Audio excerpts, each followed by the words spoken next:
No sé cuántas veces como hijos de Dios hemos llegado a escuchar las siguientes quejas de la gente, ¿no? De decir que no, es que la iglesia no es de Dios porque está llena de personas imperfectas, personas hipócritas, personas que critican a los demás y un montón de cosas que quizá pudiéramos llegar a escuchar de muchas personas, ¿no? De la forma en la que critican a la iglesia o tienen quejas en contra de ella. Y por eso justamente muchas personas sacan conclusión diciendo de que la iglesia no es realmente de Dios porque salen ese tipo de cosas, ¿no? Supuestamente. Y es justamente la pregunta que vamos a responder este miércoles en Frutos de Vida Responde. ¿La iglesia es de Dios? ¿La iglesia realmente es de Dios?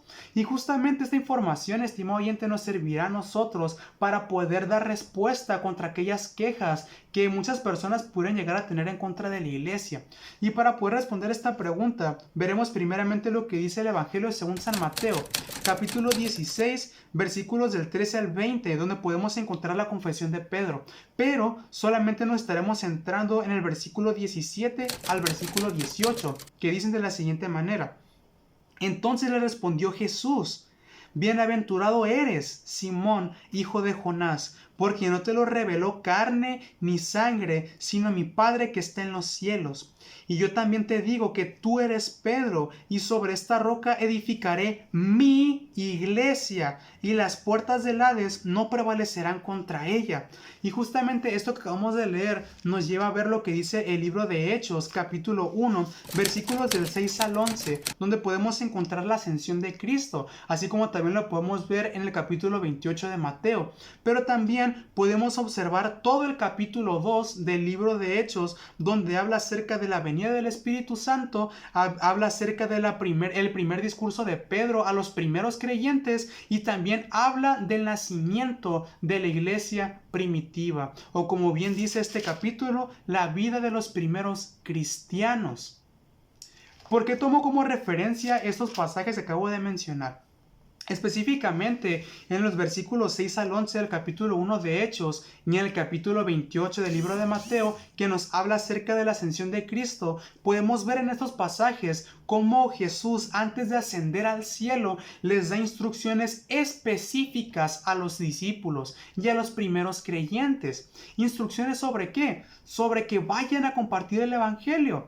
Instrucciones para que justamente no tengan temor para compartir, porque Él mismo, en la presencia del Espíritu Santo, iba a estar con ellos, impulsándolos, dándoles ese poder, esa autoridad para poder compartir el Evangelio, esas buenas nuevas, donde quiera que ellos fueran. Y también podemos observar en el capítulo 2 justamente la venida del Espíritu Santo sobre los discípulos. Y justamente podemos ver cómo se cumple la profecía que Jesús le hace a Pedro en lo que acabamos de leer hace un momento. En cómo sobre él se iba a establecer su iglesia. ¿Por qué dice esto? Porque justamente, vaya curiosidad entre comillas, Pedro es la primera persona que da ese discurso a los primeros creyentes. Ese discurso siendo movido Pedro por el Espíritu Santo a motivar a los primeros creyentes y a los discípulos a compartir del Evangelio.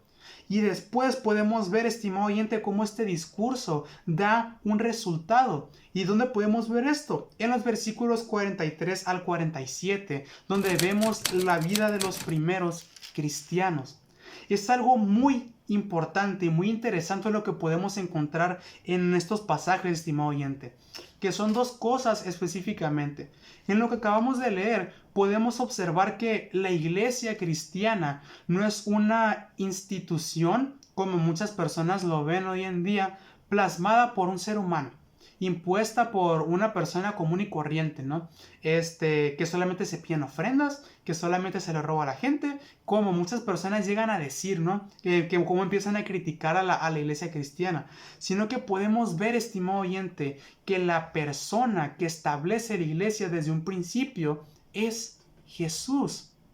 Quizá al principio Pedro, al momento de haber escuchado las palabras de Jesús, no lo estaba entendiendo específicamente, en decir, ¿pero qué va a pasar?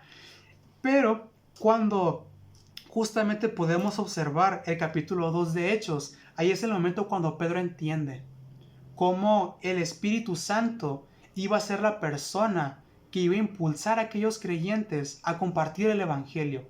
En que realmente, como muchos al principio de la iglesia primitiva estaban pensando de que es que ya estamos solos.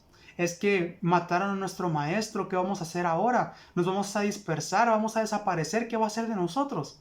Pero realmente, en lo que Pedro menciona en el capítulo 2, en la forma en la que él comparte el discurso, les hace ver a aquellas personas, a aquellos primeros creyentes, que no iban a estar solos, sino que la presencia de Dios iba a estar sobre ellos, impulsándolos y dándoles poder y autoridad para compartir el Evangelio. Y no solamente esto, sino para demostrar ciertas aptitudes que un verdadero cristiano debe de tener. Y aquí entramos a la parte más importante de la respuesta de este video, de esta pregunta, estimado oyente.